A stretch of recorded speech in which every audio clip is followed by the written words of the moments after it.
Pourquoi avons-nous des bases militaires en Afrique? Ce n'est pas pour défendre l'Afrique, c'est donc pour intervenir dans les affaires africaines. Par exemple, un élément de la France-Afrique qui est quand même indéniable, ce sont nos bases militaires.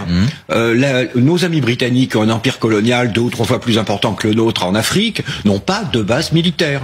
Pourquoi avons-nous des bases militaires en Afrique? Ce n'est pas pour défendre l'Afrique, c'est donc pour intervenir dans les affaires africaines. Il n'y a pas pour vous, dans ces bases, d'enjeu pour la stabilité de l'Afrique, et y compris pour notre sécurité. On prend souvent l'exemple du Mali, ça avait été fait parce qu'il y avait une poussée djihadiste, l'intervention française en 2013. C'est aussi ça l'idée qui est derrière, c'est qu'en Afrique, il y a bien évidemment la souveraineté des pays et le risque djihadiste derrière, dans certains endroits. Alors, tout d'abord, je crois que le Mali, il fallait intervenir face à cette poussée djihadiste vers Bamako, mais pourquoi sommes-nous restés?